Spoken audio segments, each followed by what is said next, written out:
Your Career Day ini pijitannya enak banget, tapi rasanya kok agak aneh. Ya ampun. Kirain pakai jari. Berguna.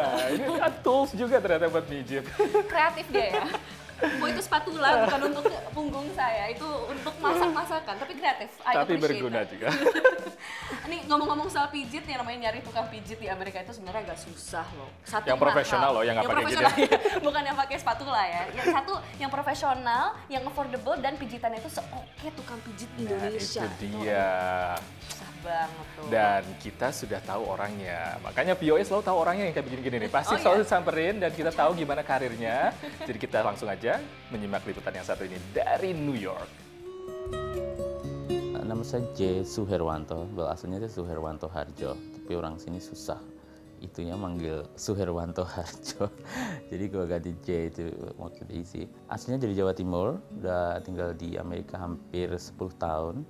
Profesi saya massage terapis. Waktu gue pindah ke sini, gue mikirnya gue mau nyari ke sekolah yang skill, yang cepat dapat kerjanya. Kebetulan waktu 6 tahun yang lalu kan spa di US itu nge-boom banget. Jay pun jeli melihat peluang tersebut dan belajar menjadi seorang massage terapis atau ahli terapi pijat selama 2 tahun di New York. Belajar Eastern sama Western, ya di Amerika belajar pijit itu very true. Belajar anatomi, fisiologi itu harus benar-benar out from your brain. Jadi kita belajar Westernnya very technical, sama belajar juga Eastern. Jadi belajar shiatsu, Thai yoga massage, chakra balancing, banyak meditasi. Setelah mengantongi sertifikat nasional, berbekal pengetahuannya mengenai pijat timur dan barat, tak sulit bagi Jay mendapatkan pekerjaan.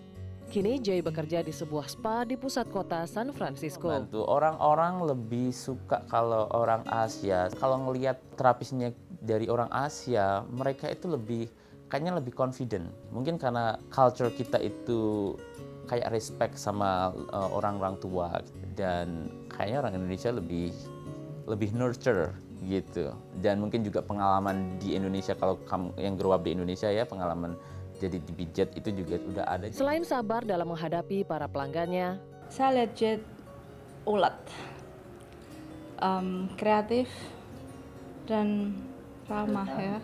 kelenturan tangan Jay dalam memijat pun tak diragukan lagi. Yeah, it flows very well. He never, does any quick movements. It's all very nice and he makes you feel really relaxed. Bagi Jay, profesi ini memang mampu memberi penghasilan yang layak, bahkan membiayai kuliah fotografi yang kini tengah dijalaninya di Academy of Arts San Francisco. Average itu kalau yang senior kayak gue itu biasanya komisi 45% sampai 50%. Ya average sekitar dapat ya $30 sampai $45 per jam plus tip.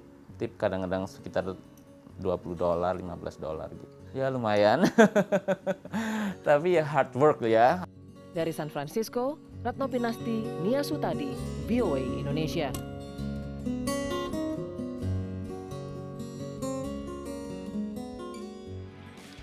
Wah, San, ternyata tukang pijit juga pasang iklan di internet loh. Wow, fancy, ada Twitternya, Bo. Iya, dan kita bisa tahu juga berapa per jam, terus juga servisnya seperti apa, terus jenis pijitannya seperti apa, dan juga ada komentar-komentar dari pelanggan-pelanggannya. Coba lihat berapa per jamnya. Oh my goodness. Aduh, langsung rasanya dompet langsung kempes. Jangan dikurs ke Indonesia, itu yang penting. Jangan dikurs ke Indonesia. Kursnya tetap dolar. Rata-rata pemirsa yang satu ini $40 per jam.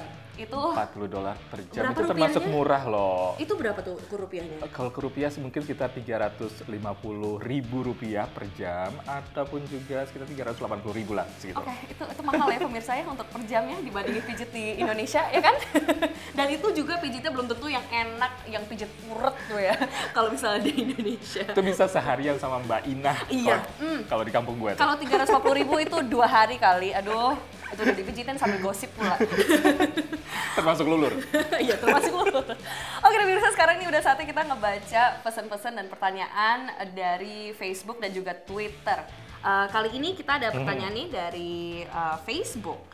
Kita ada pertanyaan dari Hikmat Kazorla Ibrahim. Nah, Hikmat ini pengen nanya, pengen kerja di Amerika, gimana caranya nih? Wah, that's a great question. Banyak banget sebenarnya cara-cara untuk bisa kerja di Amerika. Benar, banyak banget caranya. Tapi yang penting kita juga harus tahu keahlian kita dan harus spesifik di keahlian kita seperti apa dan pengen tujuannya seperti apa. Dan tapi juga harus ya nih yang satu legalitasnya. Ya, jadi harus jalur-jalur yang benar-benar sesuai dengan hukum. Ada visa-visanya juga untuk bekerja di Amerika sesuai dengan visanya. Macam-macam gitu, misalnya H1B untuk komersial ataupun juga untuk J1 untuk jalur dari misalnya dari government misalnya gitu. Nah itu J1. Dan juga ada jalur-jalur lainnya misalnya seperti seorang expert gitu, misalnya dia seorang PhD, dia juga dikasih sebuah visa khusus sebagai seorang ahli atau pakar, dan itu yang lebih mungkin lebih gampang untuk memasuki dunia kerja di Amerika. Tapi yang pasti harus ada perusahaan yang mau meng-hire pertama kali itu. Betul sekali. Jadi itu dengan punya keahlian itu bisa langsung cari lewat online biasanya ya. Kerja openings, job openings, jobs opening atau job opportunities. Itu biasanya available online, langsung aja mungkin ke website company-nya atau ke website recruiting website. Banyak banget sebenarnya resources-nya itu. Langsung dicari dan lihat kualifikasinya itu apa aja, mulai dari kualifikasi pengalaman, mulai dari kualifikasi education, sekolah, apa saja yang mereka cari. Dan sebenarnya lebih baik itu langsung kontak itu ya company-nya. Iya, benar sekali. Dan kalau untuk saya bisa kasih salah satu tips ya untuk mencari pekerjaan yang ada hubungannya dengan pemerintahan Amerika atau yang dibuka oleh pemerintah Amerika, yaitu websitenya adalah usajobs.gov. Dan itu ada beberapa opening, terutama untuk orang-orang yang pakar di bidangnya, dan itu dibutuhkan untuk yang non-citizens. Jadi silahkan lihat, silahkan cari, ada berbagai macam peluang di sana. Mudah-mudahan itu menjadi salah satu peluang karir baru dari pemirsa. Waduh, kalau gitu good luck untuk Hikmat ya untuk mencari karir dan mungkin bisa mencari kerja di Amerika. Will be waiting for you. Dan seperti Hikmat tadi, jangan lupa juga everybody else pemirsa, terus nih ya pertanyaannya kirim ke kita lewat Facebook dan juga Twitter. Itu tiap hari kita menerima banyak sekali pertanyaan, mulai dari sekolah, beasiswa, kerjaan, nyari misalnya wah kualifikasi kerjaan untuk ini apa, kalau misalnya mau kerjaan di bidang ini gimana. Nah itu langsung aja semua itu tanya di Facebook dan juga Twitter kita. Ya, benar sekali. Bisa langsung jawab di sini, dan di Facebook kita itu adalah VOA Pop News dan Twitter kita adalah VOA Pop News juga. Dan of course jangan lupa untuk terus hashtag VOA Career Day kalau misalnya ngobrol dengan kita di Twitter. Dan aduh gila ya, nggak kerasa udah 30 menit. Ya, dan banyak banget peluang-peluang karir tadi ya, terutama seperti itu mijit tadi. Pijit. Bisa pakai spatula. Ayo pemirsa, siapa nih yang ahli pijit? Sini kita perlu lebih banyak lagi tukang pijit di Amerika. That kind of skill, maksudnya skill seperti itu yang sebenarnya bisa internasional. Karena nggak perlu keahlian yang lain-lain ya, kan itu adalah keahlian tertentu yang bisa digunakan di mana aja. Siapa sih, bangsa mana aja sih nggak perlu pijit? Hello. Oke pemirsa, sekian dulu untuk VOA Career Day kali ini. We've had so much fun dalam 30 menit terakhir ini. Guess what? Kita akan ketemu lagi next time on the next episode of VOA Career Day. Bye-bye and we'll see ya.